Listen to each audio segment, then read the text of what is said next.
রাতের অন্ধকারে সীমান্ত এলাকা সবসময়ই অন্যরকম হয়ে ওঠে। মেঘালয়ের ঘন পাহাড়ি জঙ্গলে তখন মানুষের উপস্থিতি প্রায় নেই বললেই চলে। কিন্তু সেই নীরবতার মধ্যেই সতর্ক হয়ে এগিয়ে যাচ্ছিল দুইজন মানুষ। তাদের চোখে ছিল তীব্র আতঙ্ক আর বাঁচার মরিয়া চেষ্টা, কারণ তারা জানত একবার ধরা পড়লে আর ফেরার পথ থাকবে না। শহীদ উসমান হাদি হত্যাকাণ্ডের পর থেকেই তারা পলাতক। সীমান্ত পার হলেই সব শেষ, এই বিশ্বাস নিয়েই তারা অন্ধকারের সুযোগে ভারতীয় ভূখণ্ডে ঢুকে পড়ে। কিন্তু অপরাধের গল্প কখনো এত সহজে শেষ হয় না। সীমান্ত পেরিয়ে তারা পৌঁছায় পশ্চিমবঙ্গের বনগাঁ শহরে।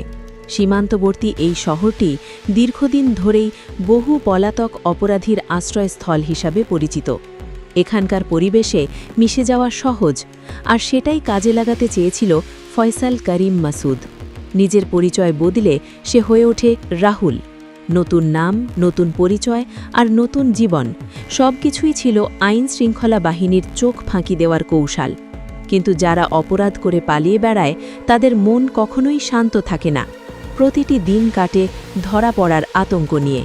ভারতের স্পেশাল টাস্ক ফোর্সের নজর কিন্তু শুরু থেকেই তাদের ওপর ছিল। গোয়েন্দা তথ্য, প্রযুক্তিগত নজরদারি এবং স্থানীয় সূত্র সব মিলিয়ে ধীরে ধীরে সংকুচিত হতে থাকে পালানোর পথ। অবশেষে এক রাতে বনগাঁর এক অন্ধকার গলিতে অভিযান চালায় এসটিএফ। চারদিক ঘিরে ফেলা হয় মুহূর্তের মধ্যেই। পালানোর আর কোনো পথ খোলা ছিল না। দীর্ঘদিনের পলাতক জীবন শেষে সেখানেই গ্রেপ্তার হয় ফয়সাল করিম মাসুদ। ধরা পড়ার মুহূর্তে তার চোখে ছিল আতঙ্ক আর পরাজয়ের ছাপ। গ্রেপ্তারের পর শুরু হয় ম্যারাথন জেরা। তদন্ত কক্ষে তীব্র আলোয় বসিয়ে একের পর এক প্রশ্ন ছুড়ে দেন কর্মকর্তারা। শুরুতে চুপ থাকার চেষ্টা করলেও ধীরে ধীরে মানসিকভাবে ভেঙে পড়তে থাকে ফয়সাল। তদন্তকারীদের দাবি, জেরার এক পর্যায়ে সে স্বীকার করে যে বিজয়নগরে সংঘটিত সেই হত্যাকাণ্ডের মূল পরিকল্পনায় তারই ভূমিকা ছিল। সে বারবার মিশন শব্দটি ব্যবহার করছিল, আর এই শব্দটি তদন্তকে নিয়ে যায় নতুন রহস্যের দিকে। কারণ একটি হত্যাকাণ্ডকে যদি মিশন বলা হয়, তবে এর পেছনে নিশ্চয়ই ছিল আরও বড় কোনো পরিকল্পনা। জবানবন্দিতে উঠে আসে আরেকটি গুরুত্বপূর্ণ তথ্য। ঘটনার পরপরই তাদের মূল লক্ষ্য ছিল বাংলাদেশের গোয়েন্দা নজরদারি থেকে অদৃশ্য হয়ে যাওয়া। মেঘালয়ের পাহাড়ি সীমান্ত রুট তারা আগেই নির্ধারণ করে রেখেছিল, কিন্তু সময়ের সাথে সাথে তাদের পরিস্থিতি কঠিন হয়ে ওঠে। আর্থিক সংকট, যোগাযোগ বিচ্ছিন্নতা এবং নিরাপদ আশ্রয়ের অভাব তাদের চাপে ফেলে দেয়। এমনকি তদন্ত সূত্রে জানা যায় ফয়সাল আবার অবৈধভাবে বাংলাদেশে ফেরার পরিকল্পনাও করছিল। সম্ভবত ভেতরের কোনো শক্তিশালী গোষ্ঠীর আশ্বাসেই সে এই ঝুঁকিপূর্ণ পরিকল্পনা করেছিল। এখন সবচেয়ে বড় প্রশ্ন, এই পুরো হত্যাকাণ্ডের নেপথ্যে আসল মাস্টারমাইন্ড কে? ফয়সাল কি শুধুই একজন ঘাতক, নাকি সে ছিল বড় কোনো রাজনৈতিক খেলায় ব্যবহৃত একটি গুটি? তদন্তকারীরা এখন খতিয়ে দেখছেন এই হত্যার সঙ্গে রাজধানীর রাজনৈতিক সমীকরণের কোনো যোগসূত্র আছে কিনা। বিশেষ করে ঢাকা ৮ আসনের প্রভাব বিস্তারকে ঘিরে যে প্রতিদ্বন্দ্বিতা চলছে, তার সঙ্গে এই ঘটনার কোনো সম্পর্ক রয়েছে কিনা তা খতিয়ে দেখা হচ্ছে। তবে একটি বিষয় পরিষ্কার, মেঘালয়ের পাহাড় থেকে বনাগার গলি পর্যন্ত পালিয়ে বেড়ালেও শেষ পর্যন্ত আইনের হাত থেকে রক্ষা পাওয়া যায়নি। এখন অপেক্ষা শুধু সময়ের, এই জবানবন্দি থেকে আর কি বিস্ফোরক তথ্য সামনে আসে। তদন্ত যত এগুতে থাকে ততই সামনে আসতে থাকে নতুন নতুন প্রশ্ন।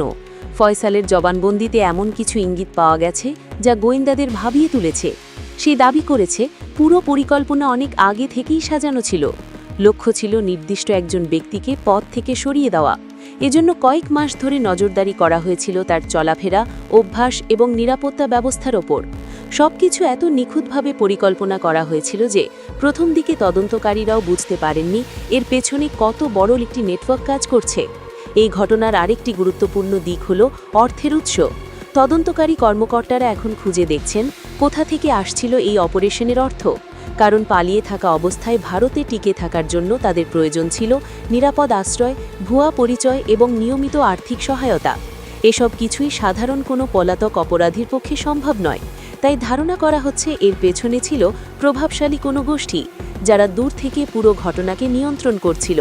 ফয়সালের বক্তব্য অনুযায়ী তাকে শুধু একটি নির্দিষ্ট কাজ সম্পন্ন করার নির্দেশ দেওয়া হয়েছিল। উসমান হাদি হত্যাকাণ্ড সামনে আসার পর থেকেই দেশের রাজনৈতিক অঙ্গনে একটি বড় প্রশ্ন ঘুরপাক খাচ্ছে। এই হত্যার পেছনে আসলে কার স্বার্থ কাজ করেছে? বিভিন্ন মহল থেকে ভিন্ন ভিন্ন ব্যাখ্যার সামনে আসছে। কেউ বলছে এটি নিছক ব্যক্তিগত শত্রুতার ফল নয়, বরং এর পেছনে থাকতে পারে বড় কোনো রাজনৈতিক হিসেব নিকাশ। আবার কিছু বিশ্লেষকের মতে ক্ষমতার দ্বন্দ্ব যখন তীব্র হয়ে ওঠে তখন অনেক সময় প্রতিপক্ষকে দুর্বল করতে বা মাঠ থেকে সরিয়ে দিতে এমন সহিংসতার আশ্রয় নেওয়া হয়। তাই তদন্তকারীরা এখন খতিয়ে দেখছেন এই ঘটনার সঙ্গে দেশের বড় রাজনৈতিক শক্তিগুলোর কারও প্রত্যক্ষ বা পরোক্ষ সম্পৃক্ততা আছে কিনা। তবে এখন পর্যন্ত আনুষ্ঠানিকভাবে কোনো দল বা গোষ্ঠীর বিরুদ্ধে চূড়ান্ত অভিযোগ প্রমাণিত হয়নি। এই বিষয়টি তদন্তাধীন বলেই জানাচ্ছেন সংশ্লিষ্টরা। আরেকটি প্রশ্ন বারবার সামনে আসছে, এতে কি ক্ষমতাসীন বা বড় বিরোধী কোনো রাজনৈতিক শিবিরের লোক জড়িত থাকতে পারে? রাজনৈতিক বিশ্লেষকদের মতে বাংলাদেশের রাজনৈতিক প্রতিদ্বন্দ্বিতা অনেক সময় এতটাই তীব্র হয়ে ওঠে যে স্থানীয় পর্যায়ে সংঘাত ও সহিংসতার ঘটনাও ঘটে। তবে এই বিশেষ হত্যাকাণ্ডের ক্ষেত্রে এখনও পর্যন্ত স্পষ্ট প্রমাণ সামনে আসেনি যে কোনো নির্দিষ্ট দলের কেন্দ্রীয় নেতৃত্ব এর সঙ্গে যুক্ত। তদন্তকারীরা বলছেন অনেক সময় অপরাধীরা নিজেদের স্বার্থে বা স্থানীয় দ্বন্দ্বে বড় রাজনৈতিক দলের নাম ব্যবহার করে বিভ্রান্তি তৈরি করে। তাই কারো নাম সামনে এলেই সেটি সত্য বলে ধরে নেওয়ার আগে প্রমাণ যাচাই করা জরুরি। এই কারণেই গোয়েন্দা সংস্থাগুলো ফয়সালের জবানবন্দি সহ অন্যান্য তথ্যসূত্র গভীরভাবে পরীক্ষা করছে। এখন সবার চোখ তদন্তের শেষ ধাপের দিকে। ফয়সাল করিম মাসুদের জবানবন্দি থেকে যদি সত্যিই বড় কোনো চক্রের নাম বেরিয়ে আসে, তাহলে এই হত্যাকাণ্ড দেশের রাজনীতিতে বড় ধরনের আলোড়ন সৃষ্টি করতে পারে। কারণ একটি হত্যাকাণ্ড কখনোই শুধু ব্যক্তিগত প্রতিশোধের ফল নাও হতে পারে। কখনো কখনো এর পেছনে লুকিয়ে থাকে ক্ষমতার লড়াই, প্রভাব বিস্তার এবং রাজনৈতিক হিসাব নিকাশ।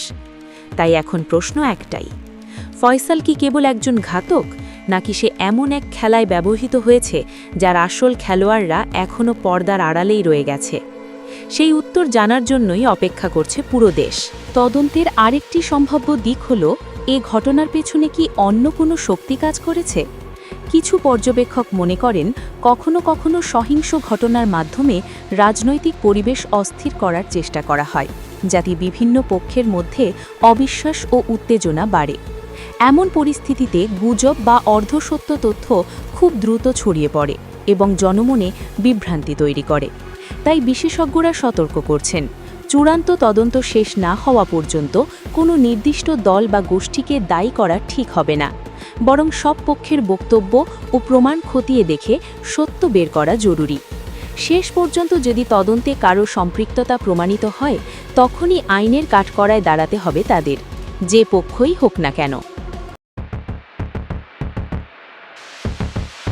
রাতের অন্ধকারে সীমান্ত এলাকা সবসময়ই অন্যরকম হয়ে ওঠে। মেঘালয়ের ঘন পাহাড়ি জঙ্গলে তখন মানুষের উপস্থিতি প্রায় নেই বললেই চলে। কিন্তু সেই নীরবতার মধ্যেই সতর্ক হয়ে এগিয়ে যাচ্ছিল দুইজন মানুষ। তাদের চোখে ছিল তীব্র আতঙ্ক আর বাঁচার মরিয়া চেষ্টা, কারণ তারা জানত একবার ধরা পড়লে আর ফেরার পথ থাকবে না। শহীদ উসমান হাদি হত্যাকাণ্ডের পর থেকেই তারা পলাতক। সীমান্ত পার হলেই সব শেষ। এই বিশ্বাস নিয়েই তারা অন্ধকারের সুযোগে ভারতীয় ভূখণ্ডে ঢুকে পড়ে। কিন্তু অপরাধের গল্প কখনো এত সহজে শেষ হয় না। সীমান্ত পেরিয়ে তারা পৌঁছায় পশ্চিমবঙ্গের বনগাঁ শহরে। সীমান্তবর্তী এই শহরটি দীর্ঘদিন ধরেই বহু পলাতক অপরাধীর আশ্রয়স্থল হিসাবে পরিচিত। এখানকার পরিবেশে মিশে যাওয়া সহজ, আর সেটাই কাজে লাগাতে চেয়েছিল ফয়সাল করিম মাসুদ। নিজের পরিচয় বদলে সে হয়ে ওঠে রাহুল। নতুন নাম, নতুন পরিচয় আর নতুন জীবন, সবকিছুই ছিল আইন শৃঙ্খলা বাহিনীর চোখ ফাঁকি দেওয়ার কৌশল। কিন্তু যারা অপরাধ করে পালিয়ে বেড়ায় তাদের মন কখনোই শান্ত থাকে না। প্রতিটি দিন কাটে ধরা পড়ার আতঙ্ক নিয়ে। ভারতের স্পেশাল টাস্ক ফোর্সের নজর কিন্তু শুরু থেকেই তাদের ওপর ছিল। গোয়েন্দা তথ্য, প্রযুক্তিগত নজরদারি এবং স্থানীয় সূত্র সব মিলিয়ে ধীরে ধীরে সংকুচিত হতে থাকে পালানোর পথ। অবশেষে এক রাতে বনগাঁর এক অন্ধকার গলিতে অভিযান চালায় এসটিএফ।